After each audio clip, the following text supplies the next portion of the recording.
प्रज्ञा सातव यांचा राजीनामा मंजूर झालेला आहे. तुमचा कुठेतरी पक्ष पुन्हा एकदा कुठला जातोय कसं पाहतो? बघा, एक कुठल्या कारणाने तिने राजीनामा दिला आणि बीजेपीने काय प्रलोभन दिलं, कारण की दुसऱ्या पक्षातली लोक बीजेपी प्रलोभन देऊन, कोणाला पैशाचं प्रलोभन, कोणाला पदाचं प्रलोभन देऊन लोक फोडते आहे. जो बीजेपीला जो सत्तेचा माज आलेला आहे, ज्याला लोकशाही मान्य नाही, असा या बीजेपीच्या काय प्रलोभन त्यांना मिळालं हे वेळ सांगेल. पण झालेली घटना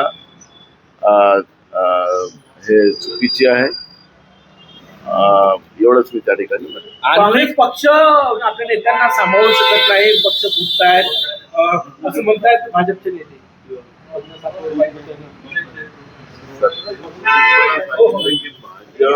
भाजपला सत्तेचा माज आलेला आहे, त्यामुळे ह्या सत्तेच्या माजापोटी ते त्या पद्धतीचं बोलतात.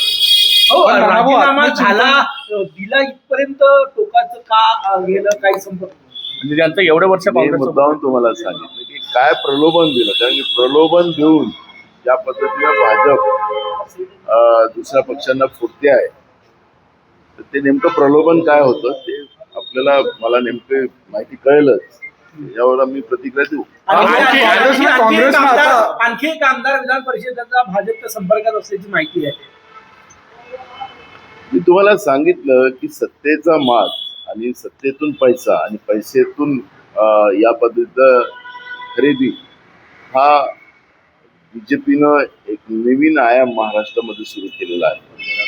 आणि त्याच्यामुळे जनतेच्या पैशाची लूट जे करून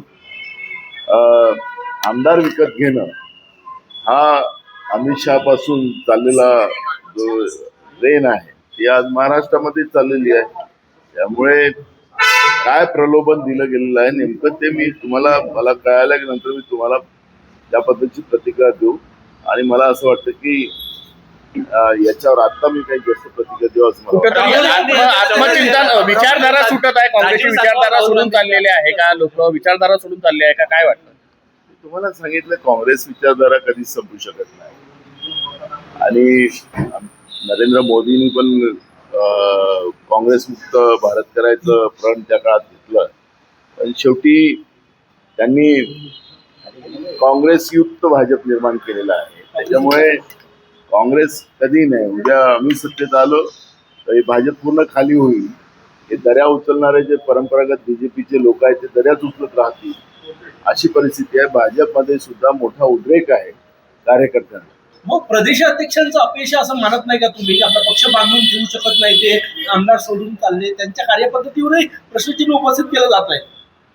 त्याच्यावर आमच्या पक्षांतर्गत बाब आहे, ते आम्ही बसून त्याच्यावरती चर्चा. राहुल गांधी यांच्या जवळचे होते, राहुल गांधी यांचे अत्यंत जवळचे होते राजीव सातव, त्यामुळे राजीव सातव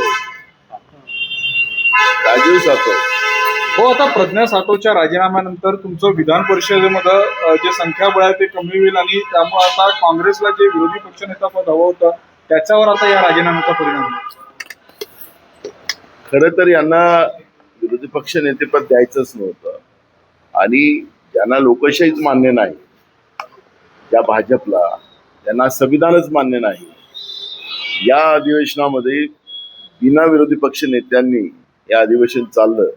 जनतेचे प्रश्न मांडायचे आणि ते सोडून घ्यायची ही लोकशाहीची व्यवस्था आहे.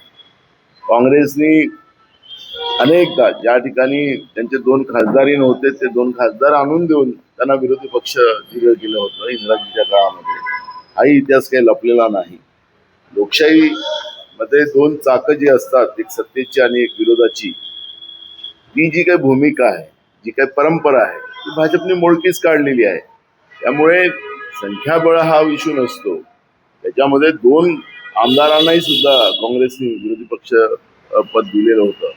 त्यामुळे लोकशाहीची जाण जी काँग्रेसने ठेवली ती भाजपकडे नाही, त्यांना संविधानच मान्य नाही. त्याच्यामुळे एक कमी झाला की जास्त झाला याची चर्चा होऊ शकत नाही. काँग्रेस आत्मचिंतन करणार आहे का? नेते सतत सोडून चालले तुम्हाला, भाजप. मी तुम्हाला बघायचं सांगितलं की याच्यामध्ये पक्षांतर्गत बसून त्याच्यावर काय चुका असतील त्या आम्ही दुरुस्त करण्याचा प्रयत्न करतो. हो, तुम्ही दिल्ली हायकमांडला हे सगळं समजावून सांगणार का, ज्या पद्धतीनं पक्षाला आता गळ लागलेली आहे भविष्यात? मी तुम्हाला सांगितलं की हे पक्षांतर्गत बाब आहे आणि आम्ही बसून याच्यावरती चर्चा करू. आणखी काही लोक सोडून जाणार आहे, त्यांचा पक्षप्रवेश थांबवण्यासाठी तरी काही प्रयत्न होणार आहे का? काही नावं कळू शकली आहे का तुम्हाला? कोण चालले, कोण संपर्कात?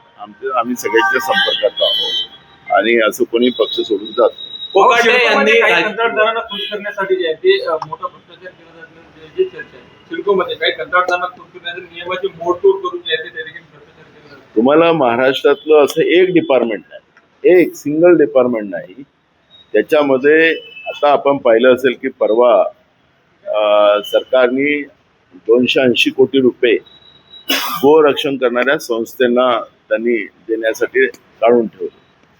मला एक सांगा की 10% या 15% गोरक्षण संस्था या चांगल्या आहेत, त्याला काही विरोध करायचं कारण नाही. मी विधानसभेतही बोलतो, पण अनेक संस्था अशा आहेत की पोलीस आणि गोरक्षण मिळून शेतकऱ्याला लुटताय आणि शासनाची तिजोरी वेगळी लुटतात आहे. 50 रुपये पर रोज एका गाईला ते सरकारकडून दिले जातात.